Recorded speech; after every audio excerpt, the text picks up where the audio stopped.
Le Festif à l'école s'apprête à connaître sa plus grosse année à vie. Pour sa 9e édition, le projet devrait visiter plus de 80 écoles à travers la province tout en présentant 26 artistes.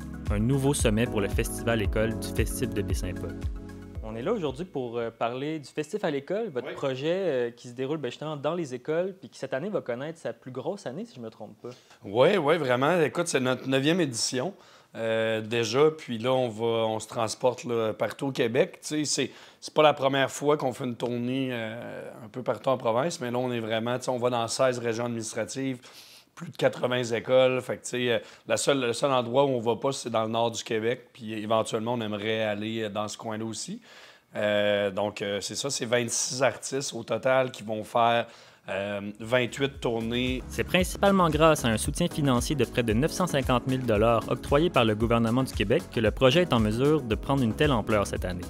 Le partenariat qui s'échelonne sur 3 ans permettra aux équipes du Festif à l'école de limiter à 275 $ le montant exigé aux écoles participantes, mais aussi de pouvoir se projeter dans le futur.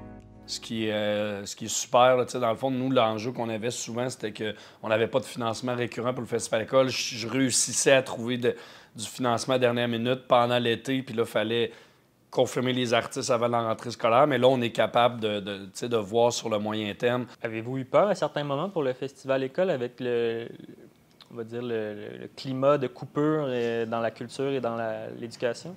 Quand même, je te dirais. Oui et non. En fait, je pense, tu sais, quand on sent qu'il y a quelque chose qui peut fonctionner, je pense, je me disais, on va finir par sensibiliser le gouvernement, puis ils vont embarquer. Je voyais, tu sais, je suis beaucoup la politique quand même, puis le financement et tout ça, puis je me disais qu'il y a quand même dans les priorités du gouvernement, la jeunesse est importante. Mais on a quand même, effectivement, là, on a lancé quelques cris d'alarme dans les 2 dernières années en disant, là, on a quelque chose, on tient quelque chose. Il nous manque juste un financement récurrent. On ne demande pas non plus la lune. On demande juste ce qu'on a besoin pour mener à terme le projet. Puis là, je crains plus vraiment. Tu sais, le programme sur 3 ans, souvent, c'est un programme qui, théoriquement, si on fait bien les choses, on va pouvoir se faire renouveler dans 3 ans. Fait qu'on est très content avec ça. Là. Le projet est d'ailleurs très populaire. Pour les 80 écoles qu'ils visiteront cette année, c'est plus de 350 demandes d'inscription à travers la province. Avec ce grand rayonnement, le festival continue de garder une place de choix aux écoles de la région. Il y a toujours eu une place spéciale pour Charlevoix dans vos projets. Ben oui, tout à fait, tu sais, pour Charlevoix, puis évidemment encore plus pour Baie-Saint-Paul, qui est vraiment notre siège social, là, tu sais, c'est là, puis moi, je suis né à Baie-Saint-Paul, puis ça reste la priorité, là, tu sais, puis ça, c'est un projet, tu sais, c'est exceptionnel un peu qu'on aille partout au Québec. Notre objectif, c'est pas non plus de faire d'autres festivals à l'extérieur, là, ça, c'est vraiment dans le cadre scolaire, mais sinon, tout le reste, ça se passe à Baie-Saint-Paul. Pour Clément Turgeon, cette place centrale offerte à Baie-Saint-Paul fait partie de l'essence même du Festival École. À la base, là, le Festival École, je voulais retourner à mon école secondaire. J'ai dit, qu'est-ce qu'on pourrait faire avec l'école secondaire?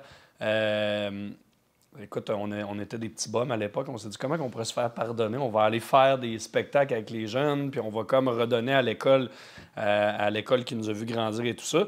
C'est parti juste de ça, puis c'était ça l'intention. Finalement, il y a eu commencé à avoir de l'intérêt dans Charlevoix, puis là, tranquillement, on s'est dit, OK, ben là, faisons-le partout, finalement. Les tournées sont déjà amorcées depuis le début de l'année scolaire et devraient se continuer jusqu'en juillet. Avec un peu de chance, le partenariat de financement devrait pouvoir se perpétuer pour les années à venir, permettant à cette initiative bien de chez nous de continuer à rayonner à travers la province.